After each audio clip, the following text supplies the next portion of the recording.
And what's remarkable about you is you met someone, a drama teacher. Yeah, I was just an English teacher. So I was at a Borstal from 14 and a half till 16, and she actually came in and took a group of us for a session where we actually just sort of read plays or read books, and she was my saviour. Without, it sounds so dramatic. What did she say to you? Well, we actually read Hamlet, and I played Hamlet, and I read Hamlet, and she thought it was extraordinary. She thought that, you know, I was a natural actor, which I'd actually thought about it in my young childhood, about acting. I was always into films on TV and TV programs, but never thought about it as a career. So she just said to me, look, you know, this is the way you should go. Why don't you try and do this? Because it would be very therapeutic for what's happening. And it actually worked out like that. That put me on the straight and narrow from, you know, being a bad man, what I play in the show, which is quite mad, really. But she pointed out, I mean, I read that she said to you, you have talent. Yeah, use your talent. But I was never, you see, the thing is, I was never told that because of the life that I went through with my mum and my father, the way he was. You know, it sounds as if this has only happened to me. I mean, this happens now, and it happens to so many people. But I was lucky enough to actually get through it by that way, rather than go the violent way and go the bad way. I just, at first, this lovely old lady just said to me, look, you've got something really special about you. You are talented. Yeah. You could be an actor. You're artistic.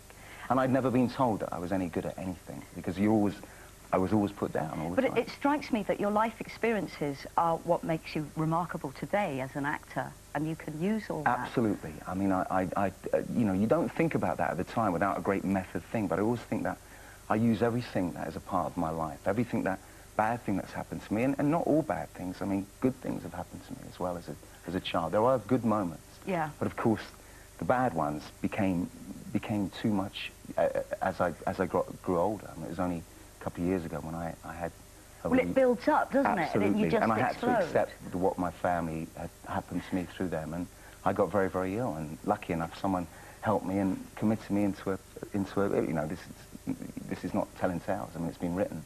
But I actually had a nervous breakdown. But you had friends that helped you? Oh, absolutely, and actually knew that, you know, to be told at 40, I'm 45 years old, to be told at 42 years old that you suffered clinical depression since you were 8 years old was an amazing thing to me. Because then, once you know that there's something that's made you the way you are, you can deal with it. Must be so liberating to have been told that. I mean, it's just amazing. And my recovery, although I still have anxiety attacks even now. I mean, it's really strange. I still think do. That's what makes you a fantastic actor. Oh, well, I want to show some pictures because you're not just a baddie in Family Affairs. Oh, no, you sung in Joseph and the Technicolor Dreamcoat. I have. Oh, my God, look. I mean, two gorgeous boys in one photo. With Jason, yeah, when we were at the Palladium. Yeah, I played Pharaoh in Joseph, because I used to sing a bit, you know, as well. I mean, you say you sing a bit. I bet you have a wonderful voice. Well, I used to do, like, that Pharaoh's a great part, because it's like a takeoff of Elvis Presley, so it's like a... And you're an ambitious man, aren't you? Absolutely, yes. Absolutely. I mean, I love the show I'm in, and hopefully I may be in it a bit longer, but we'll have to wait and see next week what happens. Oh, no, you can't give that away. I can't give that away. I don't know. Will there be more singing at any point? Well, I've never said that I'd knock it on the head. I mean, I'd like to do some... I wouldn't say to, like, release records, and I'm not a writer of songs, but if like a new musical came up and someone would, like, you know, be interested in me for it, I'm going to go away and pen one. David Easter, it's been wonderful talking to you. I'm a huge fan. Thank you very much. Thank you very much.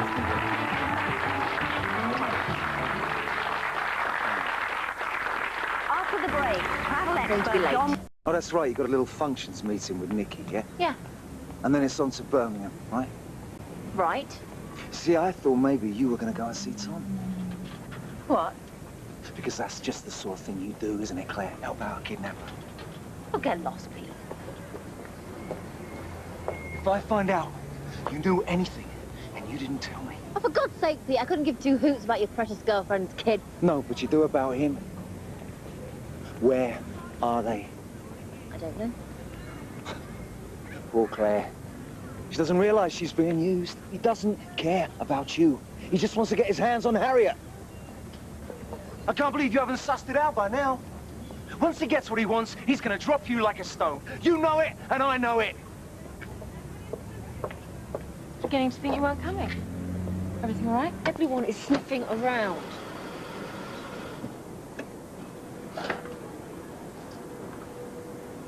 You don't understand what it's been like. You know I don't want to do this. I've said that to you all along. Why can't you just give her back? Oh, okay, fine. If that's what you want, I'm setting off now.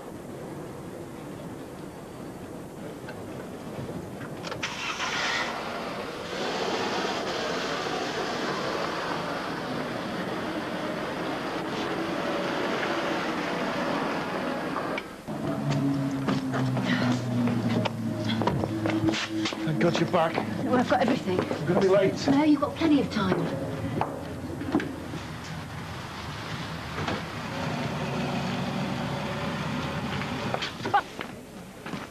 What's going on? They're going to help us get Harriet back. Look, Kate, I'm sorry I couldn't just sit around and do nothing. Miss Matheson, I'm P.C. Cunningham, this is P.C. Johnson. Perhaps you'd like to tell us what happened. I told them how Tom had called you and threatened Harriet unless we did what he said. What? I know this is very hard for you, but if you could just start at the beginning. I'm sorry, there seems to be a terrible mistake. Mistake? Yes. My daughter's been taken by Tom, her father, but he wouldn't hurt her. Oh, come on, Kate, you know that's not true. So you don't think your daughter's in any danger? No, not at all. And Mr. Shackleford hasn't phoned you and threatened her? Look, Pete's feeling very emotional at the moment. We both are. I'm sure he didn't mean to waste your time like this. I see. Well, if the situation with your daughter does change, please let us know. I will. In the meantime, we'll circulate details of that stolen car, Mr. Callan. Yeah, thanks. We'll see ourselves out.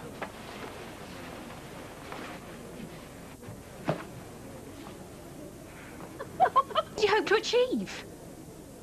I was hoping that they'd go and look for him. Hoping that they'd find them, bring your daughter back, and bang Tom up for good. What I can't understand is why you just stood there and protected him. He's playing games with you, Kate. This could have been over by now. And you still haven't told me what happened. What did he say? Kate? You won't believe me even if I tell you. Try me. He wants me to go away with him. What? He wants me and Harriet to move away, live with him, like a family. Well, that's ridiculous. Right? I mean, that's never going to happen. I have to give him an answer by tomorrow.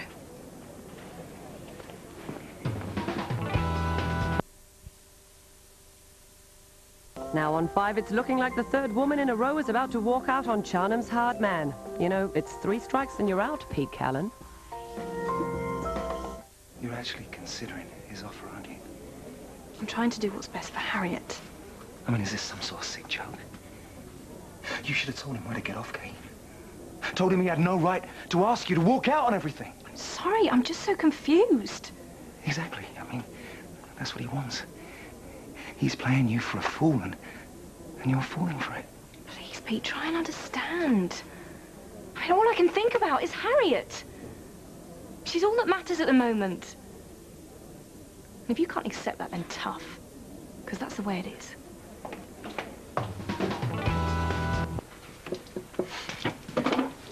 Got some coffee? No.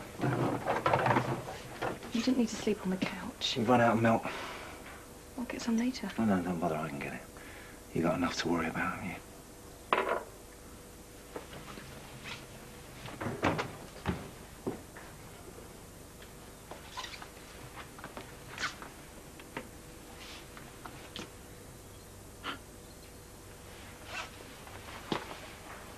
You might have.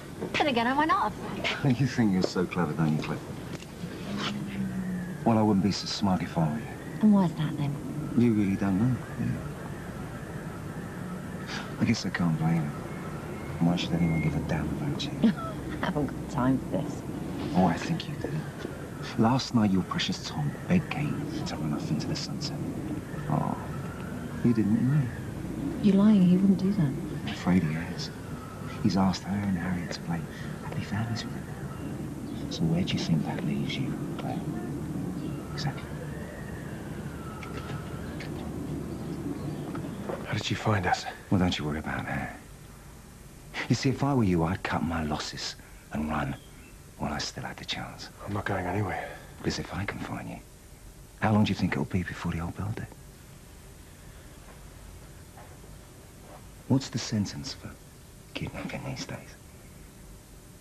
Only takes a phone call, Tom.